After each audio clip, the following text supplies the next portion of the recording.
నమస్కారం అజయ్ ఘోష్ గారు.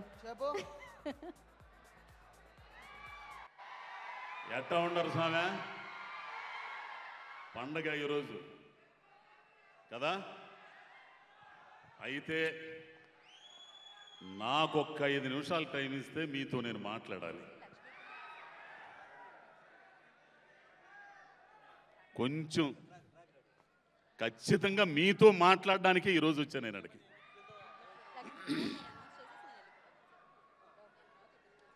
మనిషి పుట్టుక ఒక వరం, పదుగురు మెచ్చినప్పుడు అది మనోహరం అంటారు. ఏ కారణం లేకుండా మనిషి ఈ భూమి మీదకి రాడు. నువ్వైనా నేనైనా ఆయనైనా. అయితే వచ్చిన పనిని గుర్తించి ఎందుకు పంపించాడో ఆ కార్యాన్ని ఫుల్ఫిల్ చేయగలిగినోడే అత్యుత్తమ శిఖరం మీద ఉంటాడు. అట్లా ఉన్నోడే ఆయన.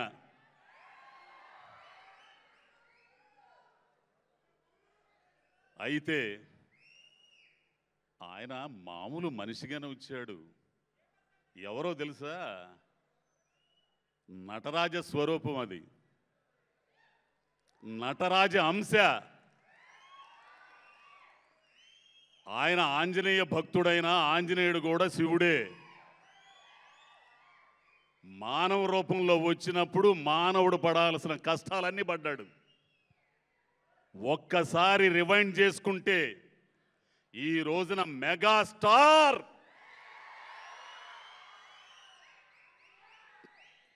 కొన్ని వేల మందికి కాదు, కొన్ని లక్షల మందికి కాదు, కొన్ని కోట్ల మందికి ఆయన జీవితం ఆదర్శంగా ఉంటుంది తెలుసా.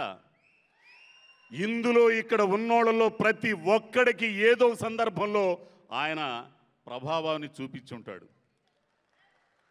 అది ఒప్పుకోవాలా. నా మీద కూడా నేను తిరిగే ప్రపంచం వేరైనా నా వయసులో ఉన్నప్పుడు ఈయనొక్క సినిమాలు చూసేవాడిని నేను. అభిలాష, ఖైదీ. నా జీవితంలో ఎంత గొప్పగా చూసింది ఎవడంటే ఎన్టీఆర్ గారిని, తర్వాత ఈయన్నే.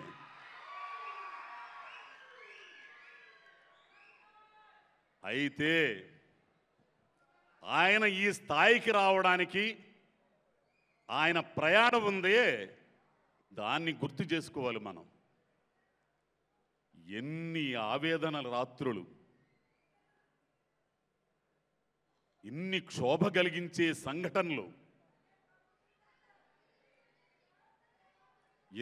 ఎన్నని చెప్పాలి. ఎత్తులు పల్లాలు కష్టాలు ఎన్ని దాటుకుంటా ఒక్క రోజులో రాలా ఆయనకి సక్సెస్. ఇన్ని కోట్ల మంది అభిమానుల్ని సంపాదించుకొని ఆ శక్తి ఒక్క రోజులో రాలా. ఆయన దైవాంశ సంభూతుడైన మనిషిగా పుట్టాడు కాబట్టి ఇన్ని కోట్ల మందిని రంజింపజేయడానికి, ఆహ్లాదపరచడానికి ఒక కార్యక్రమం మీద వచ్చాడు కాబట్టి ఆ స్థాయికి చేరుకోవడానికి మానవుడు పడాల్సిన కష్టాలన్నీ ఆ శివుడి రూపంలో ఉన్న ఈయన పడ్డాడు. ఈ రోజున ఈయన కంటే డబ్బున్నోళ్ళు ఉండొచ్చుగాక, కోటీశ్వరులు ఉండొచ్చుగాక, కానీ ఇన్ని కోట్ల మంది మనసుల్లో గూడు కట్టుకున్నోడు ఎవడన్నా ఉండాడా? ఆయన వచ్చిన పని పూర్తి చేస్తున్నాడు. ఇప్పుడు ఇంకా పూర్తి చేయడానికి అప్పుడు ప్రజా రాజ్యం నుంచి ఒక్క అడుగు వెనక్కేశాడు. ఆ కార్యాన్ని ఫుల్ఫిల్ చేయడానికి అక్కడ ఉన్నాడు.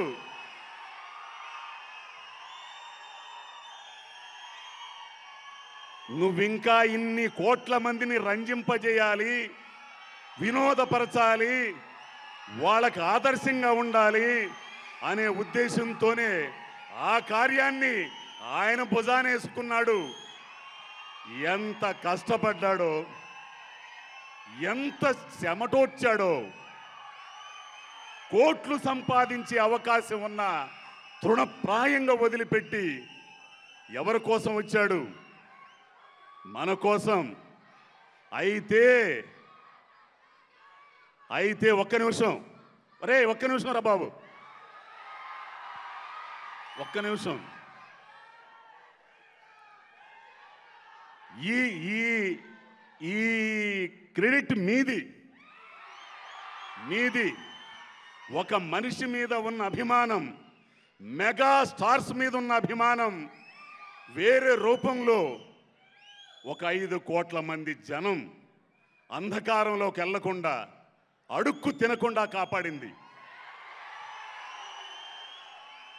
వలస పోకుండా కాపాడింది మీ అభిమానమే.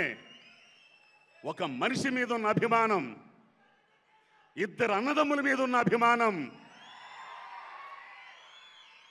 ఓటు అనే రూపంలో, మీ అభిమానం ఓటు అనే రూపంలో ఒక రాష్ట్రాన్ని కాపాడింది. ఆ ఘనత మీదే,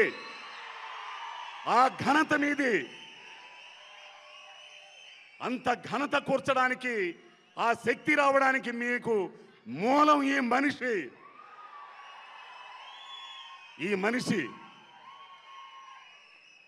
చేరుకోవలసిన స్థాయిని చేరుకున్న తర్వాత తనని ఈ స్థాయిలో పెట్టిన జనం కోసం ఎన్ని కార్యక్రమాలు చేస్తున్నాడో నేను చెప్పాల్సిన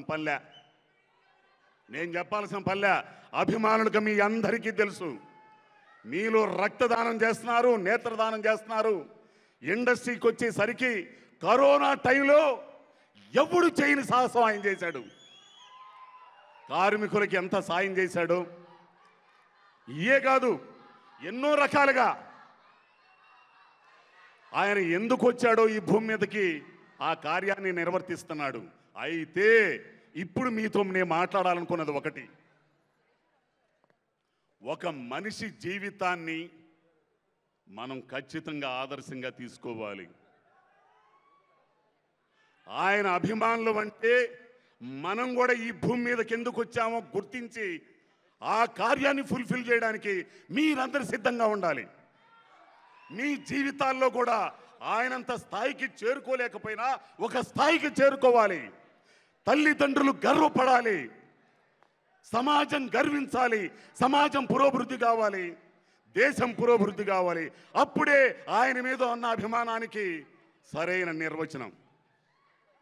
అదే ఆయన కోరుకునేది. ఆయన కలలగంటందు కూడా అదే.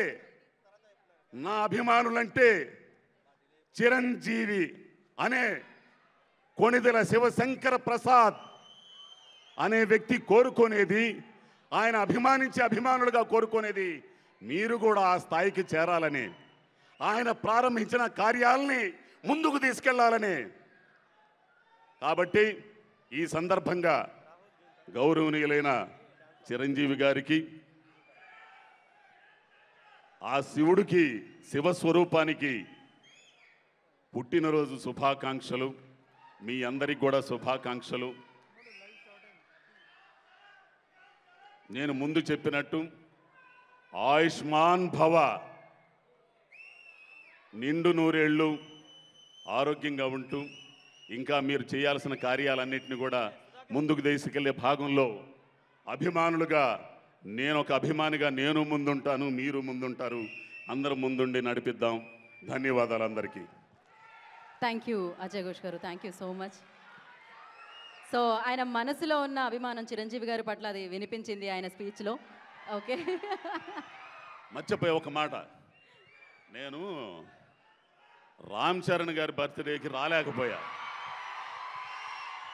ఎందుకంటే రామ్ చరణ్ గారితో ఉన్న నాకు అనుబంధం వేరు. ఆ పిల్లోడు నిజంగా చిరంజీవి గారిని ఒక్కసారే నేను చూసింది, అది రంగస్థలం షూటింగ్లో. ఈ అనుభవాన్ని మీతో పంచుకుంటా. ఆయన వచ్చాడు సెట్కి, అందరూ ఆయన చుట్టూ చేరుతున్నారు, మనకెందుకు వచ్చిన గొడవలుగా ఆయన అని నేను పక్క వెళ్ళిపోయా. ఆయన వచ్చేసి నన్ను దూరంగా చూస్తా, ఎవరు రామ్ చరణ్ గారు అని కాదు, స్వామి పిలుస్తున్నాడు అనుకున్నా. నన్ను పిలిచి నన్ను వాళ్ళ నాన్నగారికి, ఇదిగో ఈ మహామనిషికి పరిచయం చేస్తే కూర్చున్నోడు లేచాడు రా స్వామి ఆయన. అది సంస్కారం. నేను అవన్నీ పిపీలకం. ఆయన ముందు కూర్చున్నోడు లేచి నమస్కారం అండి అని అన్నాడు. పలానా ఏరియా చేరాలా ఎన్నంటే అప్పుడు అడిగాడు, రాజుగారు బాగున్నారు, రాజుగారి ఫ్యామిలీ బాగుందా, పిల్లలు బాగున్నారు, ఫైట్ మాస్టర్ రాజుగారు ఇవన్నీ అడిగాడు. ఆయన నడయాడిన ప్రదేశం కూడా చీరాల్లో, నెల్లూరు, ఒంగోలు అన్నీ నడయాడగాడుగా, రాష్ట్రంలో అన్ని చోట్ల తిరిగాడు. సో ఈ కార్యానికి అప్పుడు ఆ పుట్టినరోజుకి నేను రాలేకపోయాను. స్వామినాయుడు గారికి నా మీద ఏదో కొంచెం అభిమానం, రావాలని నాకు అప్పుడేదో కుదరలా.